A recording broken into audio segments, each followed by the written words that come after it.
All right, so get this. Remember how you were complaining about gas prices the other day? Well, imagine that, but for like everything. Oh, man. We're going deep on some U.S. policy updates today. Okay. But here's the twist.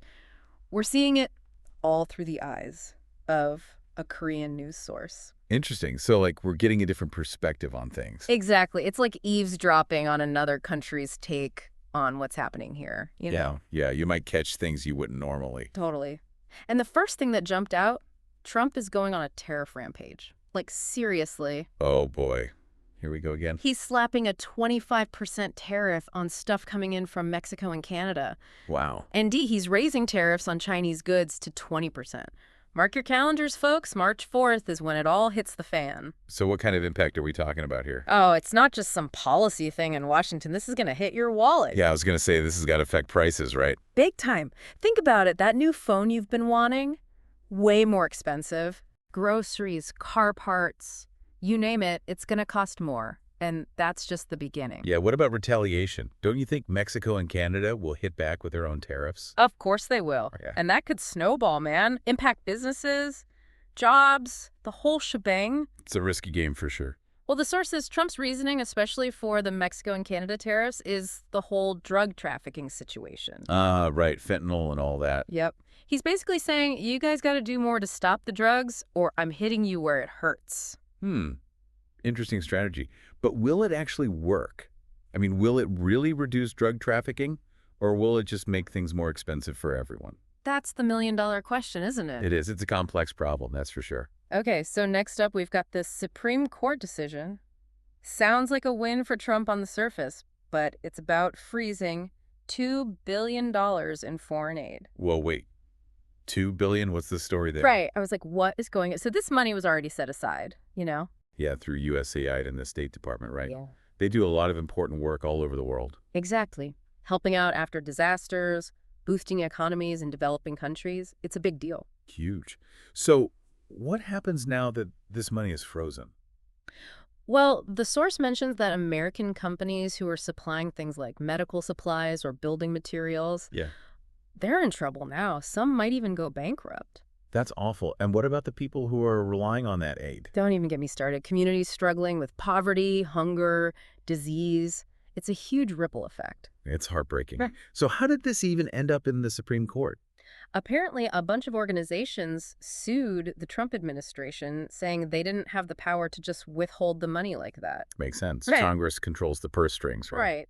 It was a whole legal battle about separation of powers and all that. And now the Supreme Court sided with Trump. Yep. Which basically sets a precedent for how foreign aid could be handled in the future. It's a big deal. Wow. That's definitely something to keep an eye on. Oh, and the source also mentions that Trump has been saying he's worried about corruption within USAI. Like, some of the aid money might not be getting to the people who need it. That adds another layer to the whole thing. Makes it even more complicated. For sure. And when you look at the big picture, this move fits with Trump's whole thing about shrinking the government and cutting spending. It does. It really makes you think about America's role in the world going forward. You know, it does. It's a big question. And, you know, speaking of shaking things up, let's talk about immigration. Yeah, this source is pretty intense. In just 1 month, 20,000 undocumented immigrants were arrested. Wow. And over 37,000 deported. Those are some crazy numbers. It's straight from Trump's playbook hardline on immigration. And it's not just the border anymore. Right. The source says since border crossings are actually down, now they're focusing on interior enforcement. So going after people who are already here, living and working in the U.S. Exactly. And they're using some pretty aggressive tactics. We're talking deploying all kinds of agencies, setting up tent camps on military bases to hold all the detainees. Tent camps. That sounds... I know, right? And get this, they're even bringing back an old law from 1798 to speed up deportations. Hold on, 1798, what law is that? It was called the Alien and Sedition Acts. Super controversial back then. I can imagine. Why are they bringing that back now? Well, the source says it's all about making deportations faster and easier, but it raises a lot of questions, you know? Yeah, ethically and legally, it's a slippery slope. For sure. The use of tent camps is already getting slammed by human rights groups. Of course. The conditions are probably awful. And using this old law, it was originally designed to silence critics and target political opponents. Whoa. That's messed up. Using it for immigration now. that's a whole other can of worms. Definitely raises concerns about due process and potential abuse of power. Absolutely. And on top of all that, there are legal challenges coming from all sides. Right. People are arguing that these tactics are unconstitutional, violating basic rights. Like the right to due process and protection from unreasonable searches? It's a legal and ethical minefield. It makes you wonder what kind of long-term impact this will have on America's image in the world. Yeah. Is this really how we want to be seen? It's a question worth asking. Yeah. And while we're talking about issues that hit close to home, let's switch gears to something that might be affecting you or someone you know, student loans. Ugh, student loans. Don't get me started. Well, this Korean news source highlights a pretty troubling trend. Millions of Americans are seeing their credit scores plummet because they're defaulting on their loans. It's a nightmare, really. Those pandemic payment freezes, they're over. And a lot of people either don't realize payments have started again or they just can't afford them. Yeah, life is expensive. And the consequences of defaulting are no joke. The source mentions higher mortgage payments, trouble getting credit cards or car loans. Yeah, and it can even affect the entire economy. How so? Well, if people are drowning in student loan debt, they have less money to spend on other things. I see. Which means businesses suffer, economic growth slows down. It's all connected. Well, it's a domino effect. Exactly. And this whole situation really shows the difference between how the Trump administration is handling student loans compared to the previous administration. Right. Back then, there was more focus on relief and forgiveness options. So it really comes down to different philosophies about the role of government and how to address this crisis. Right. It makes you wonder what the long-term consequences will be for all those borrowers. Definitely a topic worth following. And speaking of things that are making headlines, let's move on to something that's causing quite a stir in the White House press corps. Trump's changing things up again. Oh, yeah, this whole press access thing. So traditionally, the White House press corps operates under the system called pool reporting. Pool reporting? Yeah. It's basically where a small group of journalists represent the entire press corps in situations where there's limited space. Like in the Oval Office or on Air Force One? Exactly. The idea is to make sure everyone has equal access to information and no one gets special treatment. Sounds fair. It is. But now the Trump administration wants to decide who gets access themselves. That's a little concerning. Right. There's this worry that they'll favor outlets that are more friendly to them.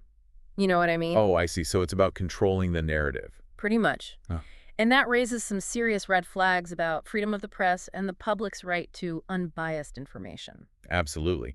If the administration can pick and choose which journalists get to cover them, it creates a situation where critical voices get silenced. And the public only gets one side of the story. Exactly. It becomes an echo chamber. The source even mentions Natalie Winters and her podcast as an example of this potential shift in media representation. Natalie Winters. Yeah? I've heard of her. She's pretty pro-Trump, right? Yeah, known for her conservative views and favorable coverage of the administration. So it's like, if she's the only one getting access, what kind of information is the public getting? Not a very balanced view, that's for sure. It really underscores the importance of media literacy these days. Totally. We need to be smart about the news we consume. Question our sources, consider different perspectives. And develop those critical thinking skills to separate fact from fiction. Couldn't have said it better myself. It's wild, right? Like every time you think you've got a handle on things, bam! Something else pops up. I know, it's crazy. Yeah. But you know what's really interesting? All these issues, we've been talking about tariffs, foreign aid, immigration, student loans, the press. It's like they're all connected somehow. Yeah, like puzzle pieces. But we're still trying to figure out how they all fit together. Exactly. On the surface, they might seem totally separate. Right. But when you look closer, you see they all tie into these bigger trends and anxieties that are happening in American society. Like what?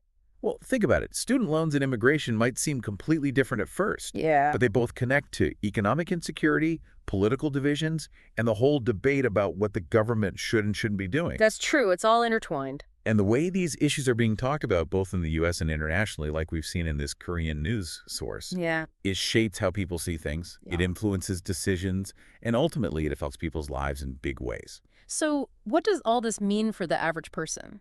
Like me, just trying to stay informed and make sense of everything. It means that being well-informed today is a constant process. It's not just about reading the news.